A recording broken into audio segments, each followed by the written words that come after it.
Arsenal return to Premier League action, trying to overcome the euphoria of a Champions League win. But it does come after a day of disappointment on the women's side. But we're going to talk all about that and more in today's Arsenal News Show.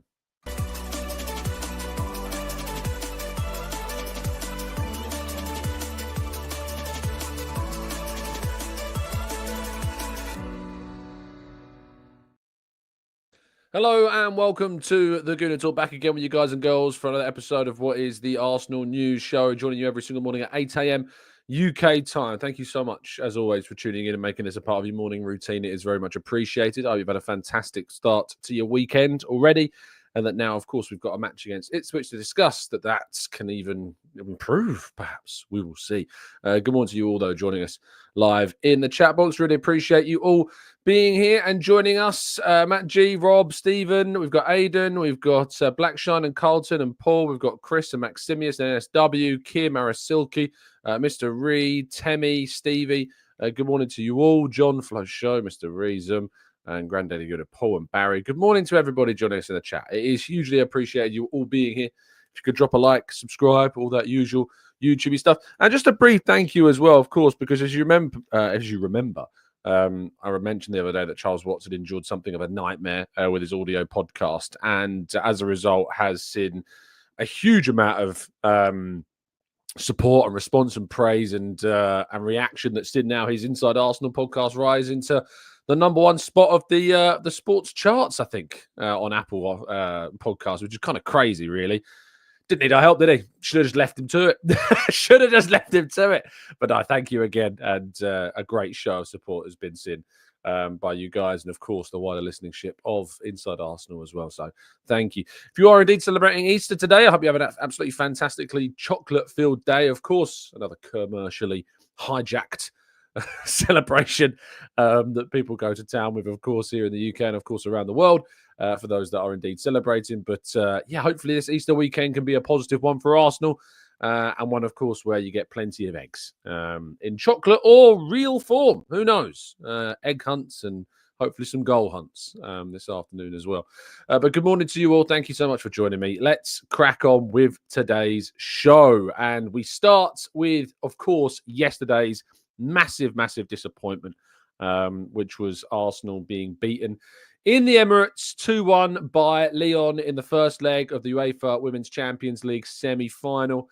Really frustrating, of course, because it is a great opportunity for Arsenal to get there, and having that huge support inside the Emirates, tens of thousands of people in attendance, and sadly couldn't get the job done how they would have obviously dreamed of doing so. 2-1 defeat on the day. They went 1-0 down through Diani in 17 minutes before Mariona Caldente seemed to have given Arsenal a lifeline by scoring a penalty in the 78th minute, only for 4 minutes later, De Mornay to get the goal to give Lyon that important lead going into the second leg. Lyon are, one of the favourites alongside Barcelona and Chelsea for this competition. Arsenal are still very much in the tie. It's only a goal. They've gone to places away from home and turned over results and got some brilliant opportunities in the future. But sadly, it was not to be here. And sadly, it was not to be in this leg. But maybe a miracle can be performed in France when they indeed do face one another once again. We can only hope that is indeed the case, because it is gutting. It's frustrating. Champions League football for the women's team is the only chance of a silverware this season. Their next game is on April the 27th, so in a week's time on Sunday at 5 o'clock in Lyon, will be the opportunity for Arsenal to get, we hope, a turnaround. But it's going to be very, very, very, very tricky indeed. Moving forwards and into the men's side of things, insight into Saliba and Kiwior's partnership was done on Sky. And I wanted to kind of bring you this little bit of insight because I thought it was a really good conversation, actually, that I managed to catch a glimpse of, looking at the partnership between Arsenal's two defenders who haven't really played too many minutes together. But when they do, it's incredibly successful. And looking at the last 7 times those two have played together at centre-back, Arsenal, of course, are unbeaten. In those games, they've only conceded 4 goals across those 7 matches, keeping 4 clean sheets as well across those 7 games, including a 5-0 win over Sheffield United, a 3-0 win over Preston, a 2-0 win over Manchester United, and a 3-0 win over Monaco. A 1-1 draw of Everton, as we know, in the most recent time we saw them together in the league, which was, of course, that game the other week. Of course, we also saw against Brentford's, that other result as well, another 1-1 draw in that sense too. Another game Arsenal did not lose with those two at the back. And a 2-2 draw with Sporting away from home. I believe that was in the Europa League in that time that we sadly went out because of a ridiculous goal from the halfway line from Pedro Gonçalves. And then, of course, you've got the 1-1 draw with Fulham away from home as well, which Kiwior started in with Saliba also. So I think his encouragement as those two, the partnership between them has grown, it's improved, it gives us a really good foundation and base, and we don't tend to lose games at all when they do partner one another. And that is a really, really positive place to, of course, be, I think. So I wanted to highlight that, as I thought it was a really interesting piece of statage, if that's a word, on Sky the other day. This is kind of the big story of today, the main kind of bulk of our focus beyond just the game, the preview for the match later on this afternoon. And that is the Real Madrid press, since Arsenal have knocked them ruthlessly out of the Champions League and battered them into European irrelevancy for at least this season, across the men's and the women's team, of course, have gone into absolute overdrive when it comes to trying to link players either that are already in an Arsenal shirt or players that Arsenal would like to see in an Arsenal shirt in the future, linking them very heavily indeed with a switch to Real Madrid. Suggestions came out yesterday that Saliba had support, or Arsenal even had agreed to a first refusal for Real Madrid to sign Saliba. That is absolute bollocks. Martin Zubimendi, of course, as well, who has been heavily linked with a move to Arsenal. There's reports coming out from Spain and even France suggesting that his preference has suddenly become Real Madrid. Again, all of the information is around this, that a lot of work has already been done on Arsenal's side of things to secure the Spanish international's future for the summer. It's not a done deal, of course, yet, and things can change. But the timing of these reports coming out from Spain, of course, trying to either unsettle Arsenal or to try and have some kind of negative impact on the club is just the saltiest thing I think in media I might have seen. I did text a Spanish media contact mate of mine just to see, and I'm awaiting a response. I'm kind of curious to see how they come back to me about their thoughts on how the Madrid press in particular are taking the news of their defeat to Real Madrid, because it does seem very much like a deflection tactic. It does seem them trying to get one over on Arsenal, if you like, trying to grab back hold of some kind of superiority that has been stolen from them over the past couple of weeks. Arsenal have been and were a better team by far over Madrid, and that was shown by the gap and the gulf and the chasm between the scorelines and the two levels of performance in those two games. And as a result, they're trying to use whatever tactics they can from a media side of things to wrestle that back and wrestle some superiority and ego back into the fold. But from an Arsenal perspective, I think they're just sitting back and laughing at this stage. They're very happy to be through. They're very happy to be in the next round of the competition. They're very happy, of course, to see players like William Saliba still very much with the club, and a player like Martin Zubimendi, expected to join the club in the summer as well. But let's wait and see. Ancelotti's future, of course, is still very much up in the air. There's a feeling that he will leave at the end of the season and they will hire a new coach. Who that is, we don't know right now. There's suggestions it could be Xabi Alonso, of course, but it could be another option. We don't know, but we will find out in the coming weeks. And if that changes anything, of course, we'll cover that as and when it happens. But as of right this very moment, a lot of what you're hearing about, particularly Saliba, is a load of rubbish. What isn't a load of rubbish, of course, is Arsenal's chances of winning at Portman Road and relegating the Blues to the second tier after a short stay. And we're going to talk about that game and plenty more right after this.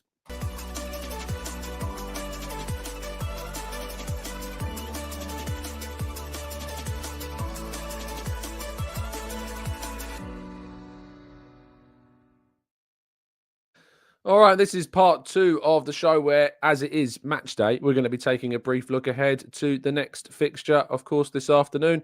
Arsenal travelling to Portman Road to face Ipswich Town. If Arsenal were to win this game, Ipswich, of course, would be relegated. If Arsenal were to lose this game and Liverpool were to win their game, Liverpool would be indeed crowned champions. Arsenal can move 7 points clear of Newcastle United in third place as they lost yesterday to Aston Villa in quite an impressive 4-1 victory. Manchester City managed to get a win over Everton, which means they're on 58 points, so Arsenal can move 8 points clear of them, of course, as well, with a victory, while Nottingham Forest play against Tottenham. That game is taking place on Monday.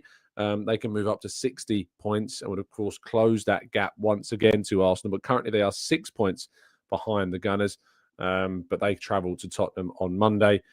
Looking, of course, to condemn further angst and, where Spurs are down there. But actually, Spurs would do Arsenal something of a favour if they were to get a result against Forest. But that gap to Forest currently is 6 points and would stay as 6 points if indeed they were to move ahead with both of those teams winning, with just 5 games left to play in the league, believe it or not. 5 games do indeed remain. Other results from the weekend: Brentford against Brighton, 4-2 win for the home side there. Crystal Palace drew 0-0 with Bournemouth, and West Ham drew 1-1 with Southampton. Today's games, of course, with Arsenal taking on Ipswich Town away from home at 2 o'clock, the same time as Fulham hosting Chelsea in the West London derby, and Manchester United hosting Wolves, with a late kickoff with Leicester against Liverpool. So this is the team that I would go for Arsenal. Looking at the game this afternoon, we've got some chances to kind of change some players. We've got chances to rest some players. We've got a game, of course, against Crystal Palace, where I think there may be more of an intention to rest some players there. Some players need to play. Players like Bukayo Saka absolutely need to get some minutes to gradually, continually build up their match fitness. Of course, he couldn't finish the game against Real Madrid in midweek because he's not yet fully match fit. So he needs to play. He needs to get minutes. He needs to build up that match fitness and match sharpness so he's ready as possible for those matches against PSG. Partey being suspended for that game against PSG means that we can use him. We're not particularly resting him for those games, but we may indeed choose to try and change something against Crystal Palace as we practice to play without Partey for that game against PSG. I have used Declan Rice in this game here. Nwaneri is my number 10. I'll give Odegaard the chance for a rest. He's been playing pretty much non-stop. Jurriën Timber does also stay in the team, but Ben White comes into the centre-half position to rotate out William Saliba, who has played pretty much every single game as well. Kiwior continues as he is allowed to, of course, play and practice plenty more. And Kieran Tierney gives Miles Lewis-Skelly a bit of a rest, while Mika Marino and Leandro Trossard complete the forward line, giving Gabriel Martinelli a chance to rest on the sidelines as well. But that is my team. We're going to go to some of your predictions now and your scorelines. So if you want to get some of your scoreline predictions into the chat box, now is the time to do that very thing. Of course, where Ipswich currently are in the Premier League table, as things stand, they sit in 18th place on 21 points, 14 points behind Wolves. Wolves play against Manchester United this afternoon at Old Trafford. And if Wolves were to win that game, they would move up to 38 points. Of course, there would be 5 games remaining, meaning there are only 15 points between the two sides. If Wolves win or if Ipswich lose, that would be that. Pretty much. Yeah, that would be that. And Ipswich with very little chance at all of surviving. It's Ipswich Town showed a good amount of themselves, I think, this season. I think ultimately they have been a little bit undone by the manager's system. I was having a good chat of a couple of mates last night and the evening as we went out for a meal. One of the things that we talked about was this idea that managers who get promoted to the Premier League with their clubs pretty much use their clubs that they've got promoted to the Premier League as an audition. That managers in those positions like Vincent Kompany with Burnley, for example, like Kieran McKenna now with Ipswich, like we saw with, so many sides in the past. You think about that have come up and gone straight back down. All the teams from last season, of course, did that. And they use those teams to basically showcase what they're capable of with a really comparatively poorer side to the rest of the teams in the league. Their style, their system. It's almost an audition. Burnley went down and Vincent Kompany got the Bayern Munich job. The Bayern Munich job after being relegated with Burnley. These are what you can get as rewards by sticking to a style, no matter what happens in the league, if it means you lose, because those big clubs can recognise, of course, your potential, even if your team perhaps isn't performing to its absolute best degree, because it's the style and system that those teams care about more than they do how indeed your team's actually seemingly performed. And that's why I think that Ipswich have gone down this season, because they've not adapted, they've not changed, they've not tried to be more defensively rigorous, like Everton, for instance, as a Sean Dyche, or when Sean Dyche was in charge of Burnley, for example. No, they've decided to try and play football, and it's cost them. And maybe that will be what cost them this afternoon, again, as well, against Arsenal. Let's see what some of your scorelines are as we go into the chat box. Logan says 3-0 Arsenal. Temi says 2-0 defeat. Delap brace. Kirill says 4-1 Arsenal. Blackshine says 3-0. John says 2-1. Gooner says my hope is for a 2-0 Arsenal win. Maximia says 2-1. Rosen says 3-0 to Arsenal as well. Clive says 3-0. Blackshine says 3-0. Zoom says 1-0. And Barry says 3-0. Lots of 3-0s I'm seeing. Plenty of 3 scores in here. Darren says 3-1. Geordie 2-0. Matt G says 2-0. And Mohamed's going for a 4-0 Arsenal win, as is Carlton. So lots of positivity in the chat. Some 5s coming in the chat box now. There is lots of positivity, of course, around Arsenal. Arsenal's league form has not been particularly great. I'm going to go with a 2-0 Arsenal victory here, and hopefully go back to the Emirates on Wednesday for another win against Crystal Palace, pretty much confirming that second place spot, and then going into the match against PSG. Right, let's go to part 3 and some more of your questions right after this.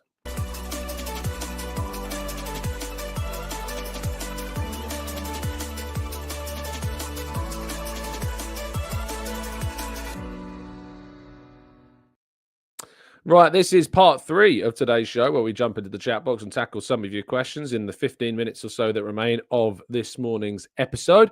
So if you do indeed have any questions, now is the time to do it. Now, we've been promoting Charles Watts' YouTube and podcast for a couple of days now.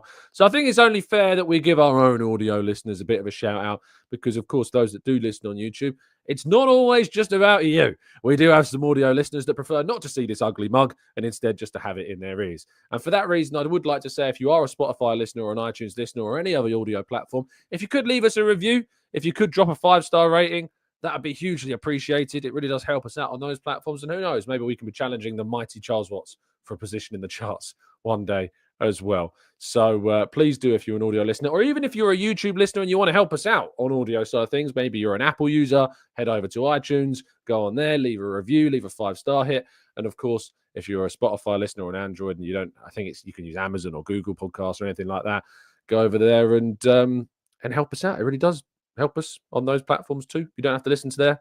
You can still keep this amazing face in your minds as well if you want to watch us still on YouTube, but you can drop a like and subscribe and all that usual YouTube stuff here as well. Akira says, are you scared, as me, that we might not finish in the top 5 if we keep dropping points? Newcastle and Liverpool will be really hard games, of course, as well. Yeah, Arsenal do have 2 very difficult matches still between now and the end of the season. Our run-in was pretty good, but unfortunately we dropped points against teams that we didn't really think that we would be dropping points against. And as a result, that has caused some frustration. Ipswich, Palace, Bournemouth, Liverpool, Newcastle, Southampton. You'd expect at least 10 points, I think, from those remaining 5 games at least. Is that going to be enough to put Arsenal into second place with 73 points? It would mean that Newcastle would need to pick up 15 points between their last 5 games. So, I mean, that's maximum points, basically, isn't it? But think about it this way. If Arsenal can get 10 points from their remaining 5 games, or remaining 6 games even, if they can get 10 points from the remaining 6 games, they'll be on 73. Newcastle are on 59. They can only get 15 more points that would put them on to 74. Newcastle would have to win all 5 of their remaining games if Arsenal can get just 10 of their remaining 18 available points. So it puts Arsenal in a very good position when it comes to that. I think that we'll probably do it. But if we keep dropping points, obviously that is a pretty tricky scenario to put ourselves into. Michael says they won't be relegated today after Southampton's draw. I mean, they could be relegated if Wolves beat Manchester United, right? Is that not right? They're how many points behind West Ham? They're 15 points behind West Ham. So if you can only pick up 15 points, and I suppose only goal difference saves them. Yeah, so I guess with goal difference, they wouldn't go down. But I mean, the goal difference is massive. So they're effectively down if they lose today. Aiden says Galaxy or Dare. It's not even a question, Aiden. I mean, it's an important question, of course, to talk about chocolate on today of all days, being Easter. But I have a very strong rule. if you don't buy your other half or family members or friends Cadbury's Easter eggs, there's something suspicious going on. And I'm not sure your affection for that person is as it should be. There is only one chocolate egg ever that should be bought, and that is a Cadbury's Easter egg of any type, any kind. I'm not going to dismiss or debate that. But an egg, like, Lindt truffles are lovely. A Galaxy bar is really nice. But an Easter egg made out of anything other than Cadbury's chocolate, I'm sorry. Bye-bye. Not interested. Don't want it. Don't need it. There is only one type of egg that is the best, and that is a Cadbury's egg all day long. So yeah, no debating. Let's go to Dwayne says, I've got Spotify. I will subscribe to you now. Thank you, Dwayne. Clive says, how many points do you think we need to get second place? I'd probably like 11, 12. Can we get 11 points from 8 games? Surely you can. Yeah, you just win 3, draw 2. Maths. 11 or 12 points, probably, Clive. Stephen says, I really see Ipswich being given a duff penalty by VAR today. Space says, happy 420, everyone. What's 420? You want to enlighten me? I don't know what that means. North London Forever says, good morning, Tom. Apologies, I missed the start of the show, but watching a whole show now, I liked it as well. Come on, you Gooners. Thank you, Steve. John says, Tom, do you think if Zubimendi arrives in the summer, do you see him slotting into the number 6 role easily? I mean, relatively easily. I think it's a role, obviously, that he plays a lot. I think stylistically he suits what Arteta likes from that number 6 position. So, yeah, I would absolutely say so.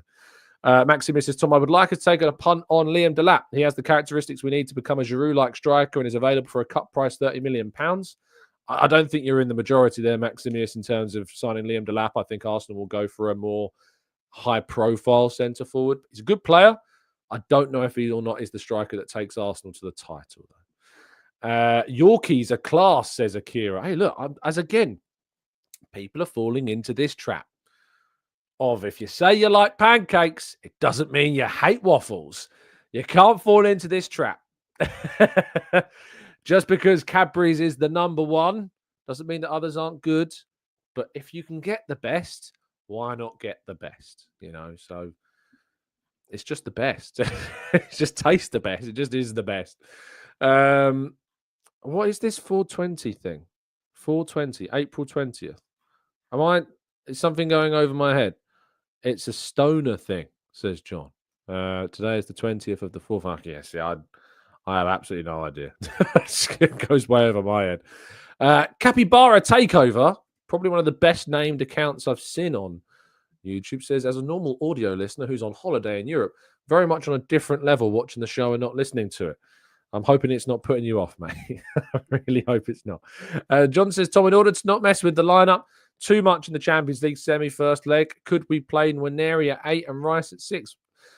We could do that, but I don't know why I don't think we take Ødegaard out. You know what's really interesting about kind of the discussion around Ødegaard? I was listening to Micah Richards yesterday, and Micah Richards said his player of the match against Madrid was Martin Ødegaard.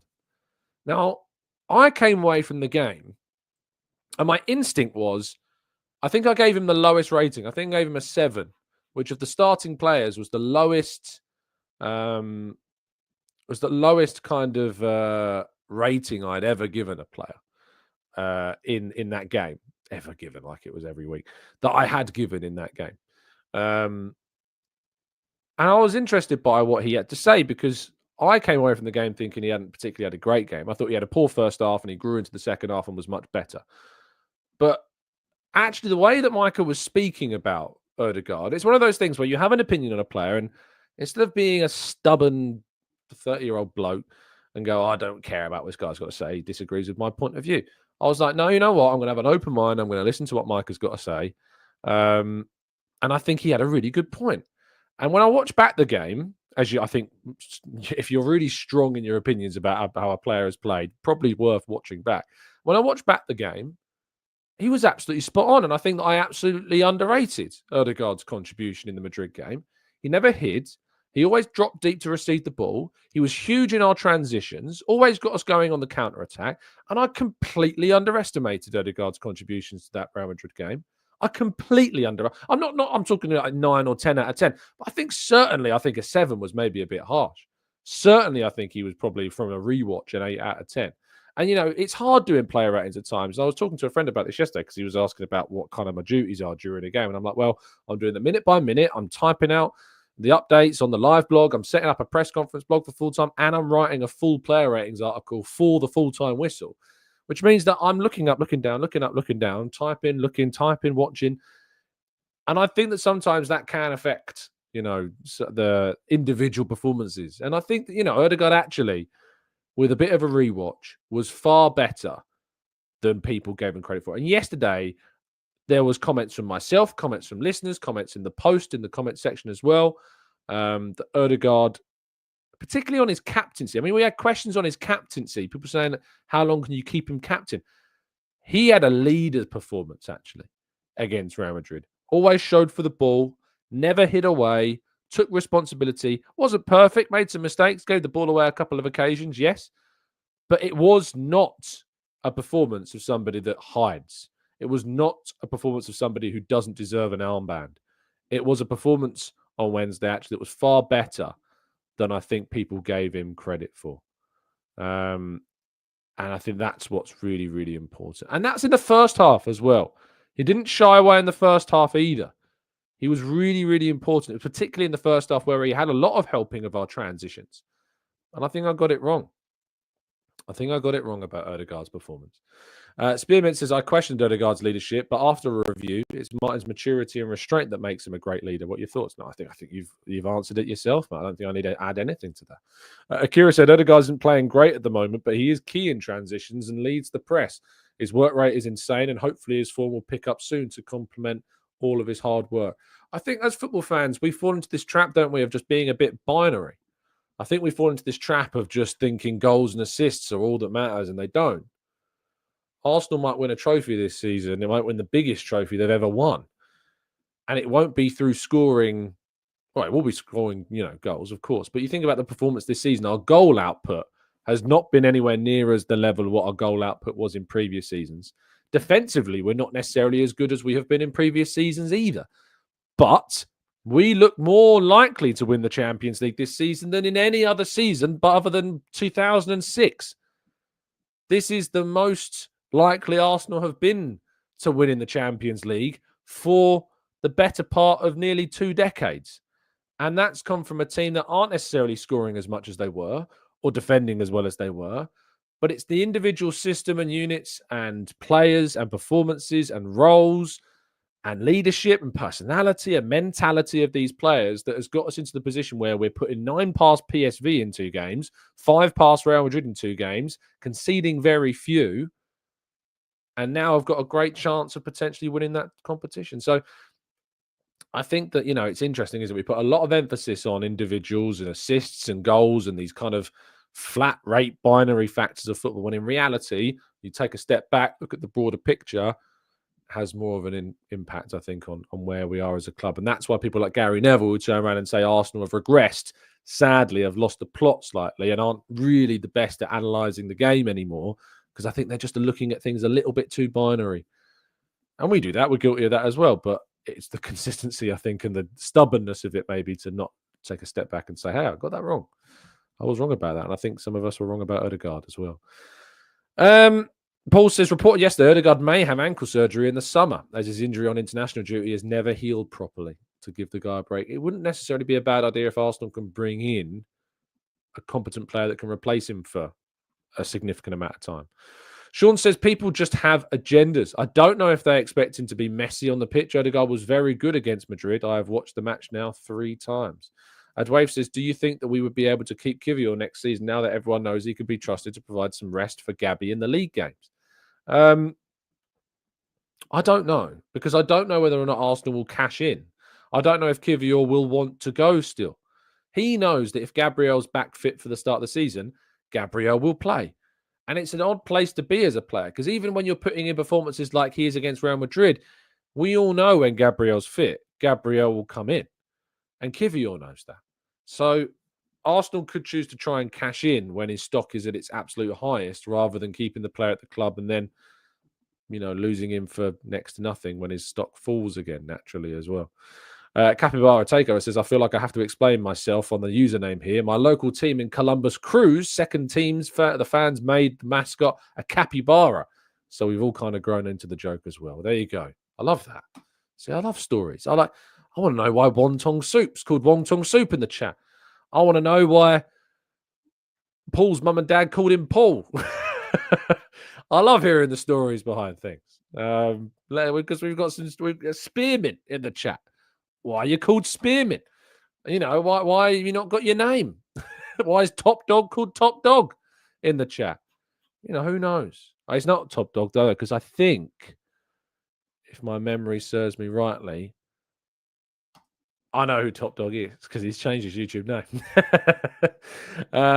Loga says, why is Loga called Loga? But then we have to replace Kiwior, but with who? And the answer to that question is potentially Calafiori, because we've got Lewis Skelly doing excellently at left back. I think Arsenal already are looking at a left side defender anyway, like a Yoral Hato or a Dean Husen. You know, any of these players could potentially come in also. Mike Gunner says, did everyone see Arteta hug Brahim Diaz at full time? Well, they worked together at Manchester City, so they know each other. That's why. That's why they've done that. Chris says, did you see Gyökeres score a hat-trick? I did. Another hat-trick. Another hat-trick. This guy just does not stop, does he? Can't stop scoring over and over and over and over and over and over and over again. But they weren't like three. Like, the free kick was pretty good, but the first two goals, they're not like amazing sort of goals. It's the first one's like a bit of a stab opportunity. The second one, keeper should probably save it, and the third one is a very, very good free kick. Akira says, named after an anime my dad liked. So there you go. See, it's interesting. Spearmint is minty, says Paul. There you go. And Paul James says, my mum called me Paul because our overly religious grandmother was obsessed with St. Paul's conversion on the road to Damascus. Wow. Goodness gracious me, Paul. That's quite the story behind the name. It gives it meaning, you know. So it's nice that so much thought went into what you were called, is it not? No, it's just a nice thing. Whether you agree with it, believe in it or not. You know, it's nice to know that they put so much thought into what you were called. You know, they could have called you Charles. Michael says Brahim Diaz at Arsenal would be lovely. Great winger midfield option. Kwame says Arsenal must sign Gyökeres next season. Spearmint says my grandmother grew spearmint in our garden, and that's actually that's it. Fair enough. This is great. I'm loving these stories. Jupe says, Jupe's trying to dupe me with his name, says, if Havertz is fit for the final and has played at least 2 games, do you start him against Marino? No. Marino starts. Marino has earned that spot. That is really, really important. John says, parents named me after Pope John Paul. There you go. Named after the Pope. I was named after my great-granddad. He was called Tom as well. So that's why I'm called Tom. There's not really much, at least not that I'm aware of anyway, much more of a story than that. But yeah, so that's the only reason. Matt G says Paul is lying. He was named after Paul Pogba. What are your thoughts on Martinelli's new chance as Spearmint? I quite like it. I mean, I didn't mind the old one. The classic Martinelli, you know, I didn't mind that. I thought it was quite a cool chant. But the new one is quite good as well. Martin says, Tom, I don't see how we replace someone with a player we already have. We had 9 defenders plus Miles Lewis Skelly this season, and at times that was barely enough. It's interesting, isn't it? That's what I said. We are interested in signing a Yoral Hato, and we're interested in signing maybe a Dean Husen, and Tierney's going, Zinchenko could be going. We are going to be in need of bringing players through, but also there could be some young defenders, of course, that the club want to keep pathways open as well for in that back line. There's a lot, you know, that's really highly thought of regarding like Marley Salmon, but he is very young still. You've got other players, of course, Braden Clark, very highly thought of. Will Sweet. These are players that are Josh Nichols, of course. They've got another young player as well on trial from Chelsea called Washington. Let me find out his first name. Arsenal, Washington, Chelsea. Marcel Washington. He played in the game I watched against Derby and was very impressive. So he's one I think maybe to look out for. Maybe Arsenal will sign him on a permanent. We'll have to wait and see. But he was one to look out for. My Gunner says, do you think Nico Williams would do as much defensive work as Saka and Martinelli? I mean, if Arsenal sign him, I think he's going to have to. I think that's what we expect, from those players. Arteta certainly expects that level of commitment as well. Max Days Black says, hi Tom, Bukayo means adds to happiness. I know he adds to a lot of our happinesses. It's great. That meaning behind names, meaning that. Kunle says, Nigeria, my name tells a story about my family. That's pretty cool. And Buster says, let's stay away from business with Chelsea. He's a 17-year-old youngster. I always find it so odd. Is that saying you wouldn't sign Cole Palmer? No, not taking Cole Palmer. Ashram says, we got to do what we did for the so far in the Champions League. Defend well, and we need is a goal or two. 3 games, and we've achieved a dream. John says, I was called John because my granddad, uncle, and cousin. We had some very confusing family get-together. Everyone called John. It's like the TGT chat box with Pauls these days. We have to do name badges, but you'd have to have certain... I don't know how many letters on surnames we'd have to go through to make it differentiate from one another. How do you get the O crossed, says Stephen? On what? Like what? In terms of like the Erdegaard O, you go on your symbols on your word and copy and paste it in. I guess that's how you do it. And Maximius says, I was a huge fan of Gladiator and the character Maximus. So there you go. But why Maximius? What's the difference between that and that? Maximius. Oh, it's close, but why is it not just Maximus? Is your name Mac? I don't know. Anyway, thank you so much, as always, for tuning in. Really appreciate your time. Have an absolutely fantastic Easter Sunday if you're celebrating. If it's just Sunday, I hope it's a great Sunday for you. I hope you enjoy the game. I look forward to driving up to Ipswich a little bit later on this afternoon. Hopefully, Arsenal can get back to winning ways in the Premier League, start to secure that second place rather comfortably. It would be quite nice, wouldn't it, to put some runs together of some wins and just give a kind of feel-good factor back toward the end of the season. There was a question in the chat that says, suggest me a good suspense movie. Wow. You're putting us on the spot there. A good suspense movie. Chat box.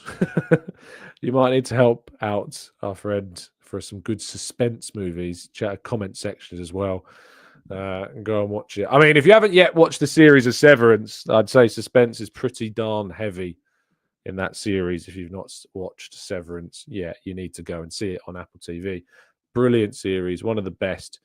Matt G says Smurfs. Go and watch the Smurfs. Plenty of suspense there. Love it. Thank you so much, as always, for tuning in, people. Stay safe, stay well, stay happy and respectful. And as always, up the Arsenal.